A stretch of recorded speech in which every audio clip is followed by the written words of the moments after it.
Coming to you live from the MediaPlex in downtown Windsor, this is a presentation of St. Clair College Journalism. Good evening, I'm Zachary Ballog, and you are watching MediaPlex News Now.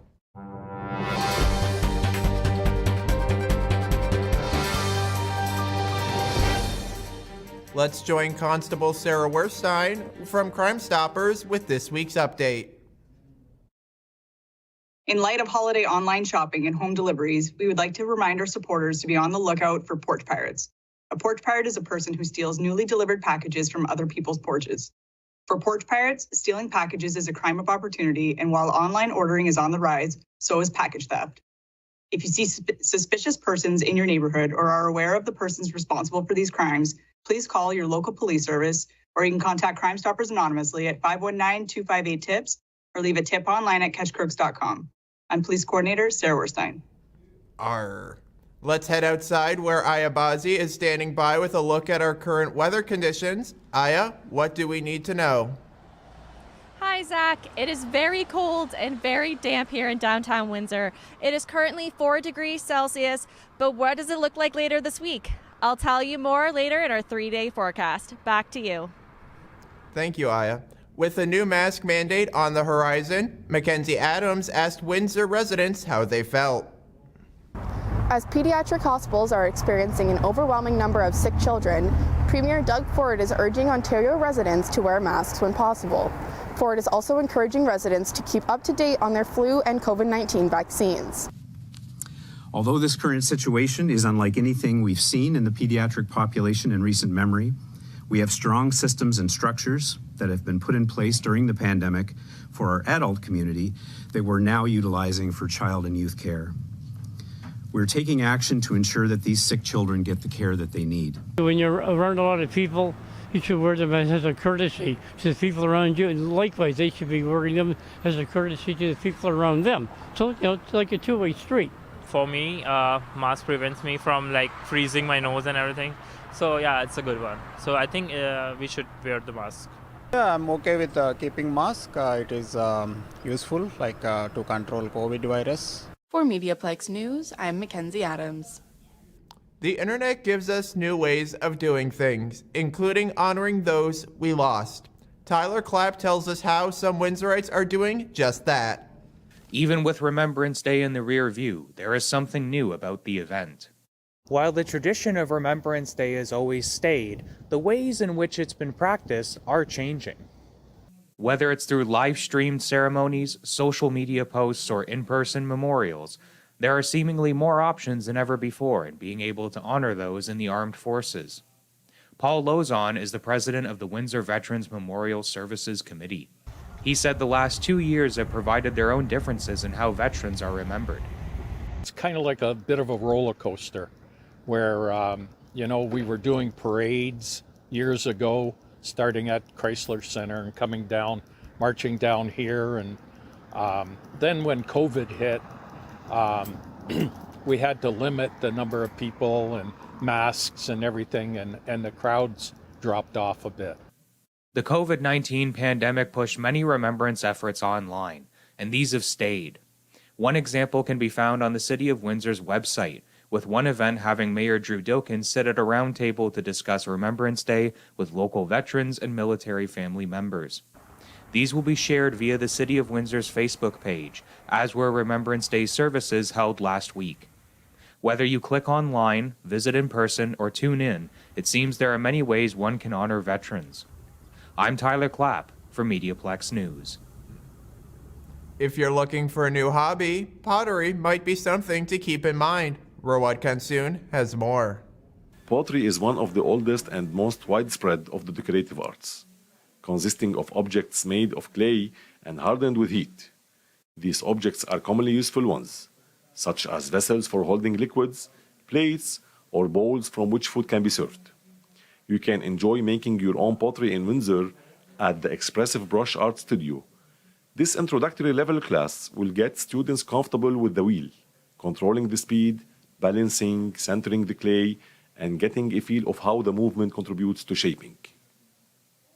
So we do pottery here, and we teach it so that they can make a bowl or just something very basic in the beginning. And to do that, we have about a pound of clay, and then we work it, we center it, and then we raise it, and then they widen it, and then they finish. Pottery is left at the studio for 1 or 2 weeks to allow clay to dry. Participants enjoy doing pottery and shaping their pieces from the first step till the final product. Very good experience. It was very quick, easy. Teacher is great. He guides you step by step. It's very much a lot easier than you would think it would be. Great experience. We've learned a lot of patience, a lot of craftiness, a lot of artistics. Expressive Brush Studio has a wide range of art classes, especially during the winter. We do have art classes every week, so weekly classes for kids, teenagers, adults. We also do group activities, we do team building, we do birthday parties. I teach drawing, painting, we do watercolors, we do clay, mixed media, abstract art. We do all kinds of different classes. Pottery is an art you can use, and it's unique as yourself, and it might even make a good gift. For MediaPlex News, I am Rawat Khansoun. Canada has passed a new law related to work for international students. Samarjeet Singh reports. Until now, international students could only work up to 20 hours per week. But new legislation passed by the federal government allows these international students to work full-time as long as they continue to meet the conditions of their study permit. Abhishek Sharma is an international student. So the students who are working very hard to earn their tuition fees and all the living expense can have a better opportunity to fulfill all their needs. Nikhil Pimpalkar is a bit worried about how it may impact student studies. It is a good opportunity for us to earn a good amount, and actually we can fulfill our needs, as here it is so costly. But I think the drawback here is we can't. I think this money, people became greedy and they will focus on earning. Then the major factor, which is they are here to study. So I think it's gonna be a drawback. From November 2022 until December 31st, 2023, international students can work more than 20 hours per week off campus while attending school. But there are still requirements. You must ensure IRCC received your application of study permit, including extension, on or before October 7th, 2022. You must have an off-campus work authorization on your study permit, and you must be either in Canada or coming to Canada by December 31st, 2023. For MediaPlex News, I am Samarjeet Singh. Mackenzie Adams hit the streets to find out what students think of the changes to OSAP. Honestly, I think that it's really amazing because after I graduate here, I can focus on my career and focus on my job, and I don't have to worry about paying back anything. I can now focus on getting a job rather than trying to make those payments back right away, so I feel like that's really helped me do that. A lot of us, when we first go out into the workforce, we're not going to be making over 40,000, 50,000 right away. I feel like a lot of us are still going to be making and entering entry-level jobs. So with that being said, I think that this is just an overall positive thing, waiting until you make at least 40,000. The lower income families, I think it'll take a lot of stress off of them. Who let the dogs out? Dale Kabukian knows and tells us more. November 5, Saturday, is not a typical day for these dogs to be at Lansbury Park. These cute paws are here to participate in Bark in the Park, an event part of Shine the Light on Women Abuse campaign that raised awareness on violence against women. On this particular day, these dogs bring awareness about how women abuse and domestic violence impact our furry friends. So one of the things that we're doing at this event is helping to provide information about what are your options if you are in this kind of a situation, and what can you do to ensure that both you and your pet are safe. The event included a pet food drive, body paints, some shops, among others. Go to hiatushouse.com to be part of the month-long awareness campaign on Women Abuse Prevention Month. For MediaPlex News, I'm Dale Kabukin. Eating disorders are a serious matter, but there is hope and support for all who need it. Alyssa Horban tells the story of one teenager's battle with anorexia.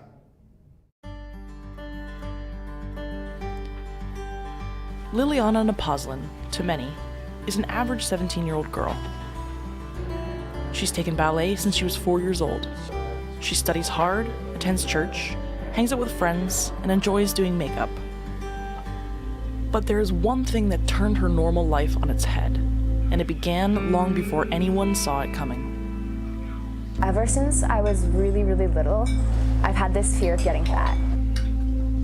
It was like a battle between my love of food and my fear of what the food would do to me. This progressed as she got older, and people began to notice.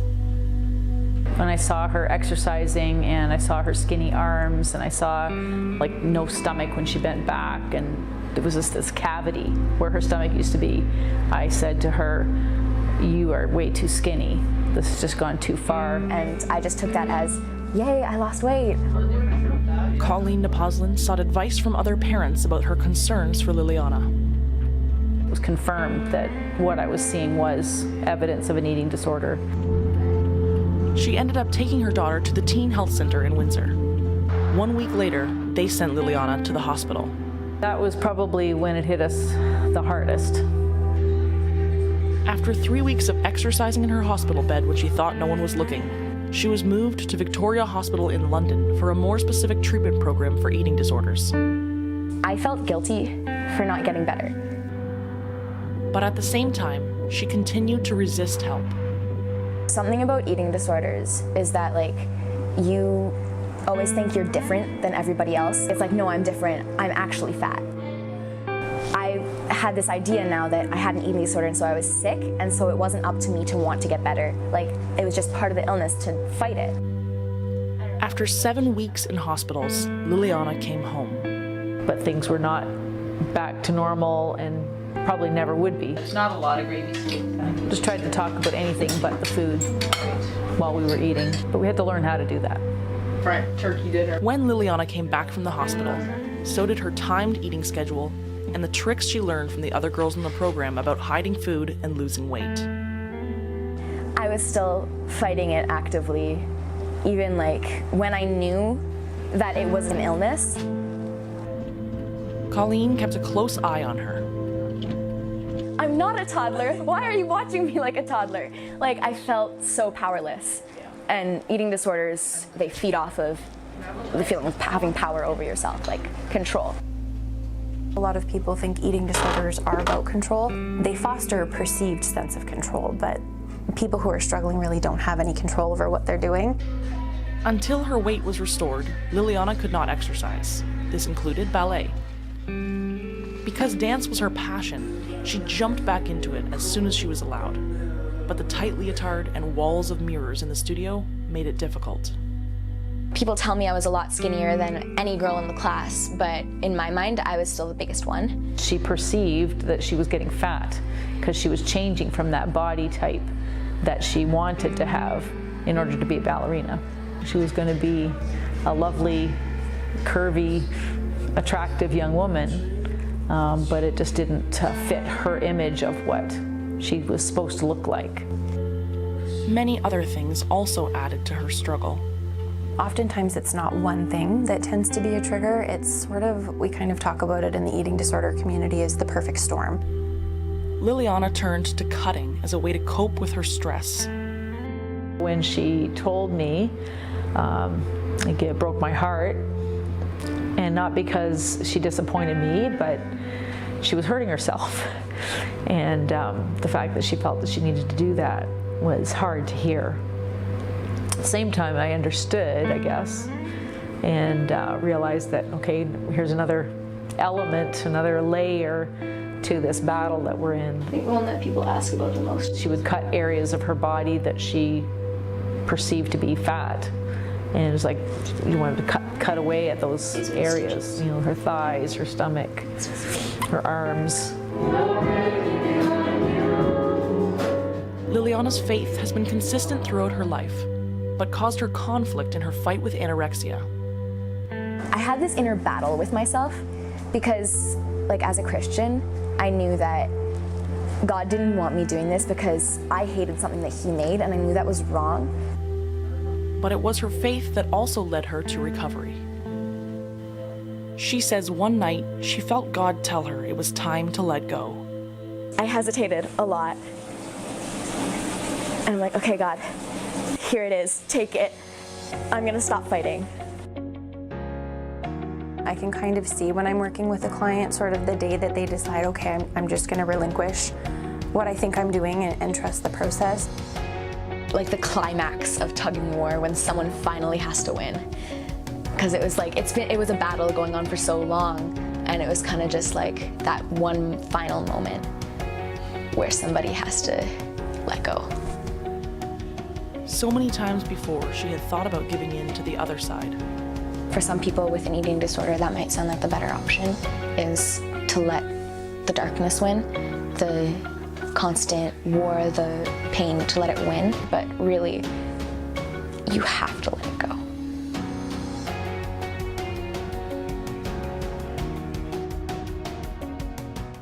There's still this an ever-present consciousness of checking in and just seeing that she's all right and giving her an opportunity to let me know if things are okay or not. I think I've just become much more aware of all of my kids and just in some ways the fragility of personhood in some ways. Lord, we just thank you for this food. It's not an obsession anymore. I feel like I'm kind of finally working in the right direction with my identity, is trying to tie it to something that won't fail me.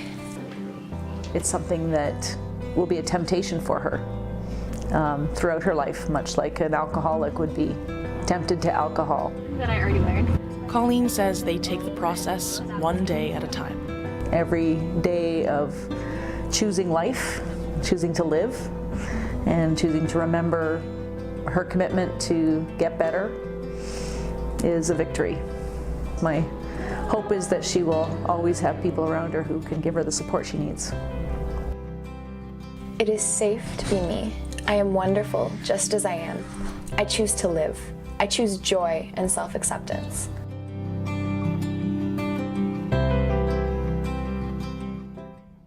Heritage Village is a very popular school for school trips. Rawad Kansoon has the story. The largest vehicle museum in Ontario, dating back to the early 1800s. A fine collection of classic, antique and vintage vehicles, including everything from motorcycles to race cars and roadsters. The museum designed last week the Technology and Learning Expo, exploring the past, looking to the future. So we have an incredible collection of things that we often don't get to share with the public. We were looking for a new way to do that, and we decided that this would be a great event.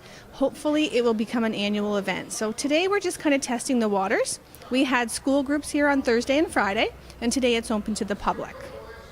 The event retrieved back great inventors from the past in a unique way, so visitors will get in touch directly with the figures. We've got a wonderful cast of actors here who are representing different inventors. They're walking around with name tags, and you can ask them what they invented to learn more about that. Yeah, so there's lots of different things going on today, and we just want to give people a really good example of what technology was like in the past and where it's heading and where it is in the present. Actors prepared and researched well to cover all the information of the character they play, to be ready for any question from the audience. Emily Adjun, presenting the inventor of the first computer, Ada Laval. So I was given the character I needed to play, and it was really interesting to learn about her, learn how the first computer was made, and just see a famous woman who had helped with such a thing. Because I'm sure that wasn't very popular back in the day for a woman to do something. So I did a lot of research, figuring out what it was she did, how she helped, how she even managed to get to that point. The museum is playing a perfect role in educating the new generation and shedding the light on the great history that put humanity on the road of progress and development. but mostly we host grades 1 through 8 and high school students. We've got multiple different programs that we gear towards the curriculum needs of each grade. Our most popular program is our Pioneer for a Day program, and that targets our grade 3 students who are just starting to learn about Canadian history in their social studies classes. Visitors enjoyed the collection showed in the museum with their kids and get to know more about each car presented in the showroom. The cars are all very, very impressive. I think it's great that we get to show future generations just how the technology has evolved over the years. The Canadian Transportation Museum and Heritage Village is lighting back the history. This land witnessed the dawn of the huge development and technology that we have now. For MediaPlex News, I am Rawat Khansan. A tasty competition was recently hosted at the Fogelar Furlan Club in Windsor. Soha Asfahani reports. Nada Ayad is one of the most popular chefs in Ontario, specializing in Middle Eastern and North African cuisines. She was a diplomat in Libya, but when she moved to Ontario, she started making food. I have a business first, name it Nida's Fine Food. They know me as organizer of most of the festival event go around the town. Ayad confirms Munch Africa chose her to be one of the competitive chefs since she's a member of the Arab community in Windsor and caters many events. I'm very proud to be one of the African women as I present Libya. Fusainat Brahima is the CEO and founder of Kingro Agri-Foods as well as the director of Munch Africa. For the past 25 years, she has been a key supplier of cultured African Caribbean groceries in the Windsor-Essex area. The reason why we are here today is for the chefs. We have 7 chefs that are competing.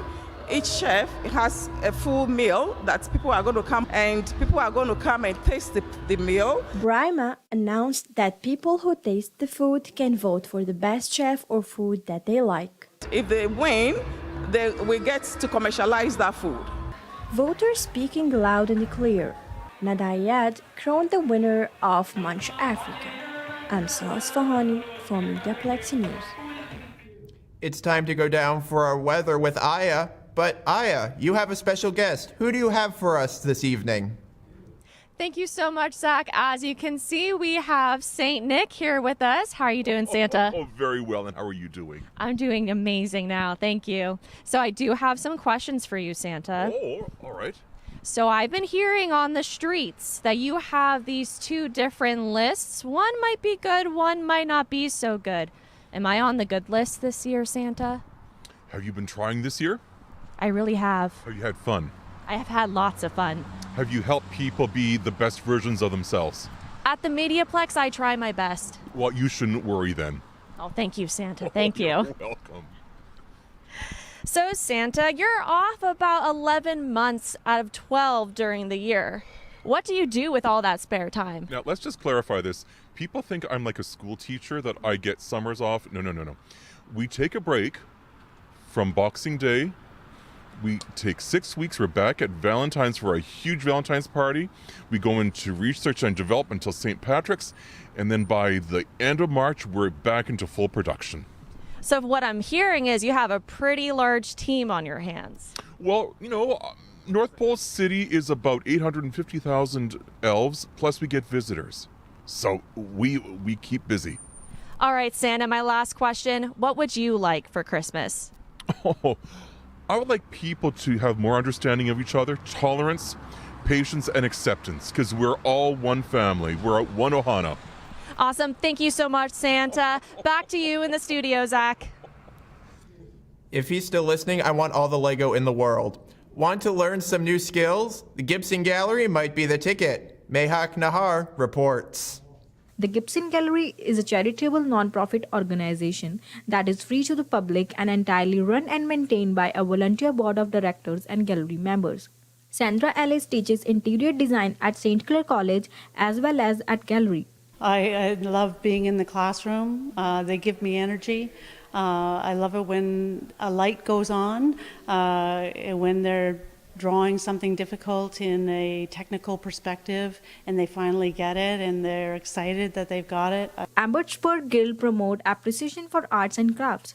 Exhibits by local artists, photographers, stitchers, as well as traveling artists and students are featured during the gallery season. Emma Fleming is a student in Alice's class and says her skills are improving as a result. I feel really good. I feel more confident in my penmanship and my watercolor skills because I haven't really taken a formal watercolor class.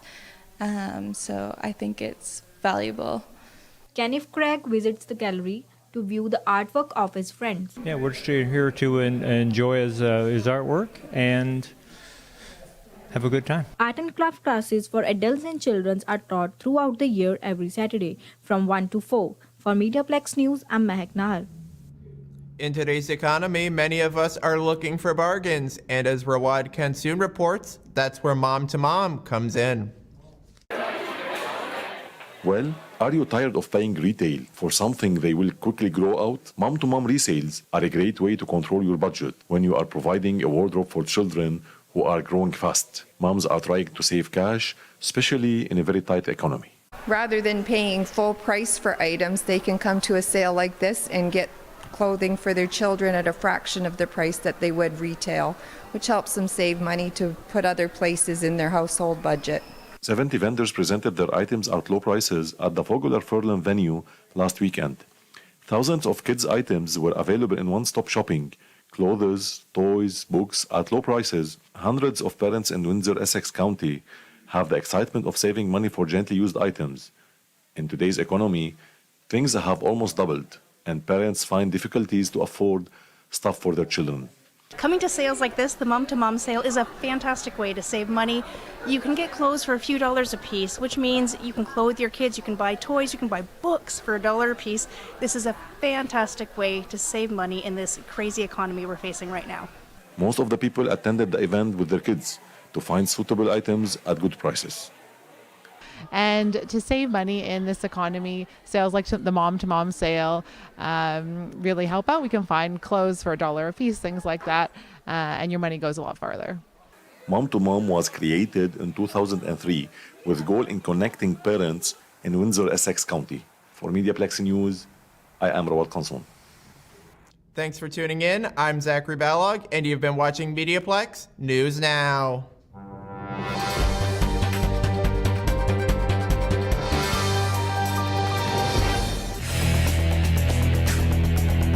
MediaPlex News Now is a production of the St. Clair College Journalism Program.